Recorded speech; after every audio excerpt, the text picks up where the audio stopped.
इस एपिसोड के आगाज में आप देखेंगे यहाँ कैलमिनोस में खिज़र एक लोहार को मारकर बेहोश कर देता है और फिर उसकी जगह खुद लोहार बन जाता है। उसी दौरान पेत्रो वहाँ पर आ जाता है और कहता है, क्या सब कुछ तैयार है? जिसके जवाब में खिज़र कहता है, बिल्कुल जनाब, सब तैयार है। उसी दौरान वहाँ पर एक सिपाही आ जाता है और कहता है, तुम कौन हो? लोहार मार्कोस कहाँ पर है? जिसके जवाब में खिज़र कहता है, मैं मार्कोस का कज़न हूँ। वो काम करने के लिए चेवस जजीरे गया है। हमारा तमाम खानदान लोहार है। मार्कोस ने मुझे यहाँ आने के लिए कहा तो मैं यहाँ पर आ गया। आप बेफिक्र हो जाएं, मैं अपने खानदान का सबसे बेहतरीन लोहार हूँ। उसी दौरान शहजादा मुराद वहाँ पर आ जाता है। उसे देखकर पेत्रो कहता है, हम इस अहम दिन की तैयारियां कर रहे थे, आज वो तकरीब होने जा रही है। ये कहकर वो वहाँ से चले जाते हैं।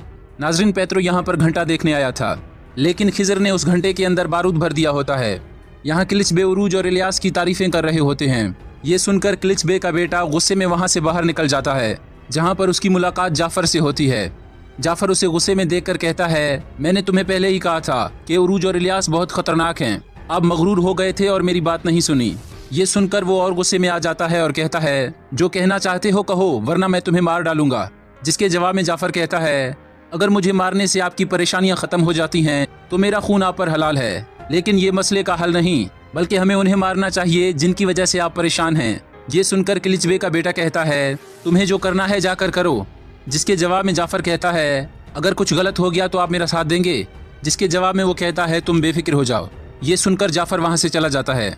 इसके बाद वो सराय के मालिक के पास आकर कहता है, जैसा मैंने कहा था वैसा ही हो रहा है। किलिच बे उठकर आपके सराय में आ गए, आपको जल्दी कुछ करना होगा। ये सुनकर वो उसे सिक्कों की पोटली देता है और कहता है, ये लो और जाकर अपना काम करो। यहाँ ज़ैनब जवानी के पास पहुँच जाती है और उससे बीमार बच्चे के लिए दवाइयाँ लेती है। जिसके बाद वो कहती है, मुझे जल्दी वापस जाना होगा क्योंकि वो बच्चा बहुत बीमार है। यहाँ पर तकरीब शुरू हो रही होती है और सिपाही घंटे को बांध रहे होते हैं। वहीं पर मौजूद खिज़र भी ये सब कुछ देख रहा होता है। इसी दौरान वहाँ पर कुछ बच्चे आ जाते हैं, लेकिन खिज़र उन्हें तकरीब में जाने से रोक लेता है।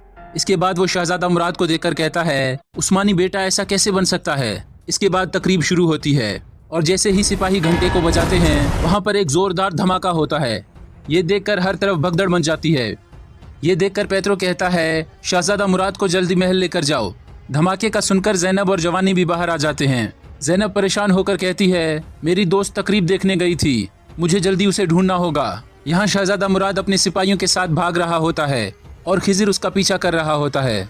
उसे देखकर शहजादा मुराद कहता है, इस लोहार को पकड़ो, यही वो आदमी है। लेकिन खिज़र उन सिपाहियों को बासानी खत्म कर देता है और घोड़े पर सवार होकर उसका पीछा करने लगता है। यहाँ कमांडर अपने सिपाहियों से कहता है कि उस लोहार को तलाश करो। इसी दौरान उन्हें ज़ैनब नजर आ जाती है, जिसे देखकर एक शख्स कहता है, ये मुसलमान औरत है, इसे पकड़ो, ये जरूर उस लोहार के साथ मिली हुई है। ये सुनकर सिपाही ज़ैनब को पकड़ लेते हैं। ज़ैनब कहती है, मैंने कुछ नहीं किया, मैं तो बस दवाई लेने आई थी। लेकिन वो उसकी एक नहीं सुनते और कहते हैं, इसे किले लेकर चलो। यहाँ जाफर गुलाम फरोश के पास आ जाता है और उसे सिक्के देकर बहुत सारे गुलाम खरीद लेता है। गुलामों को आज़ाद करने के बाद वो उनसे कहता है, मेरी बात गौर से सुनो, मैंने तुम लोगों को खरीदा है, अब मैं तुम्हें आज़ाद कर दूंगा, लेकिन तुम्हें मेरा एक काम करना होगा। दो बेज़मीर आदमी हैं, उन्हें सबक सिखाना होगा।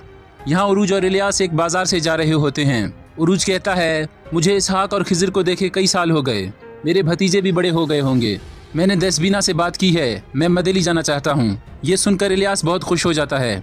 दूसरी जानिब योर्गो, जो कि दसबीना का वालिद होता है, वो साहिल पर एंतवान का इंतजार कर रहा होता है। इसी दौरान एंतवान भी अपने आदमियों के साथ वहाँ पर पहुँच जाता है, जिसके बाद वो दोनों बातें करने लग जाते हैं। आखिर में एंतवान योर्गो से कहता है, उरूज ने मेरे भाई को कत्ल किया, इसलिए वो मेरा दुश्मन है, लेकिन तुम्हारी उसके साथ क्या दुश्मनी है? जिसके जवाब में योर्गो कहता है, जिस तरह उसने तुम्हारे भाई को छीना, इस तरह वो मेरी इकलौती बेटी को भी ले गया था। जब से उसने मेरी बेटी को अगवा किया, मैंने उसे एक बार भी नहीं देखा। आखिर में योर्गो कहता है, मेरा आदमी आपको बताएगा कि इसहाक कहाँ रहता है, क्योंकि मुझे सामने नहीं आना चाहिए। खिज़र भी आसपास नहीं है। ये सुनकर एंतवान कहता है, अगर हमारे पास इसहाक है तो पहले जाकर उसी से निपटते हैं। यहाँ उरूज और इलियास एक बाजार में मौजूद होते हैं। उसी दौरान जाफर के गुलाम भी वहाँ पर आ जाते हैं, जिसके बाद वो उनका पीछा करने लगते हैं।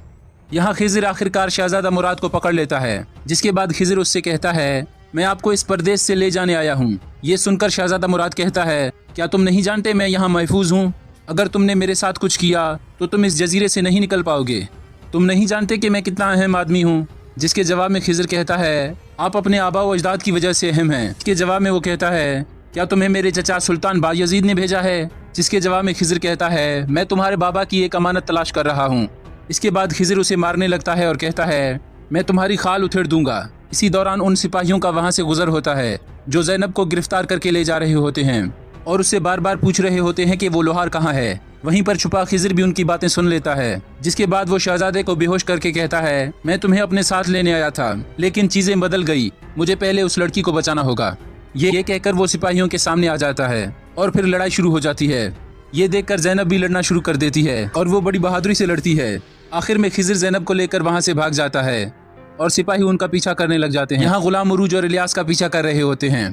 थोड़ा आगे जाने के बाद उरूज मुड़कर देखता है और कहता है, क्या आप लोग बहुत शर्मीले हैं? हम देख रहे हैं कि जब से हम बाजार से निकले हैं आप लोग तब से हमारा पीछा कर रहे हैं, लेकिन आप अपना मसला बता नहीं रहे। इसके बाद इलियास कहता है, हमें बताएं कि आप क्या चाहते हैं। ये सुनकर गुलाम अपने हथियार निकाल लेते हैं। ये देखकर उरूज कहता है, हमें आपसे कोई मसला नहीं है, अपने रास्ते पर चलते रहें और जाहिर करें कि ये वाक़या कभी हुआ ही नहीं। लेकिन वो गुलाम फिर भी उन्हें घूर रहे होते हैं। यहाँ मदेली में एंतवान और उसके साथी इसहाक के घर में घुस जाते हैं। ये देखकर इसहाक के घर वाले डर जाते हैं और इसहाक भी उन्हें गुस्से से देख रहा होता है। इसके बाद एंतवान भी अंदर आ जाता है। यहाँ खिज़र और ज़ैनब भागते भागते एक समंदर के किनारे पर पहुंच जाते हैं। वो समंदर से काफ़ी ऊंचाई पर होते हैं। ये देखकर खिज़र बहुत परेशान हो जाता है, क्योंकि उनके पीछे सिपाही भी वहाँ पर पहुँच चुके होते हैं और उन्हें चारों तरफ से घेर लेते हैं। ये देखकर खिज़र कहता है, या तो हम यहाँ से परिंदों की तरह उड़ जाएंगे या हम इनमें से कुछ को मारकर मर जाएंगे। दूसरी जानिब उरूज अल्लाहू अकबर का नारा लगाकर हमला कर देता है और फिर उनके दरमियान मुकाबला शुरू हो जाता है। इलियास भी बड़ी बहादुरी से लड़ रहा होता है, जो काफ़ी गुलामों को मार देता है। यहाँ उरूज भी एक एक करके उनको मार रहा होता है। बड़ा खौफनाक मंजर नजर आता है। यहाँ एंतवान इसहाक से कहता है, क्या तुम ही उरूज के भाई इसहाक हो? जिसके जवाब में इसहाक कहता है, हाँ मैं ही उरूज का आगा हूँ। क्या तुम उन कुत्तों के आगा हो? ये सुनकर वो सब लोग हंसने लग जाते हैं, जिसके बाद वो उस पर हमला कर देते हैं। ये देखकर इसहाक की ज़ौजा बहुत खौफजदा हो जाती है और अपने बच्चों को छत पर भेज देती है। वो डाकू फौरन ही इसहाक पर काबू पा लेते हैं, जिसके बाद वो इसहाक की ज़ौजा को भी पकड़ लेते हैं। यहाँ पर लड़ाई के दौरान एक गुलाम इलियास की गर्दन पर खंजर रख देता है। ये देखकर उरूज बहुत परेशान हो जाता है। दूसरी जानिब इसहाक एंतवान से कहता है, मेरी बीवी और बच्चों को छोड़ दो। अगर तुम्हें उरूज के साथ मसला है तो उसका भाई मैं हूँ, मुझे सजा दो, इनका इससे कोई लेना देना नहीं। ये सुनकर एंतवान कहता है, तुमने ठीक कहा। जिसके बाद वो अपने सिपाही को इशारा करता है, जो इसहाक की ज़ौजा के पेट में खंजर घोंप देता है और वो वहीं पर शहीद हो जाती है। ये देखकर इसहाक बेकाबू हो जाता है, लेकिन एंतवान मारकर उसे भी बेहोश कर देता है और सिपाही छत पर जाकर उसके बच्चों को भी कत्ल कर देते हैं। नाजरीन, बहुत ही दर्द भरा मंजर होता है। एक तरफ खिज़र समंदर के किनारे पर फंसा होता है, दूसरी जानिब इलियास की गर्दन पर गुलाम ने खंजर रखा होता है, जिसकी वजह से उरूज बहुत परेशान होता है और यहाँ इसहाक के घर वालों को मार देते हैं और इसहाक खुद बेहोश पड़ा होता है। नाज़रीन मोहतरम, यहाँ पर यह एपिसोड ख़त्म हो जाती है।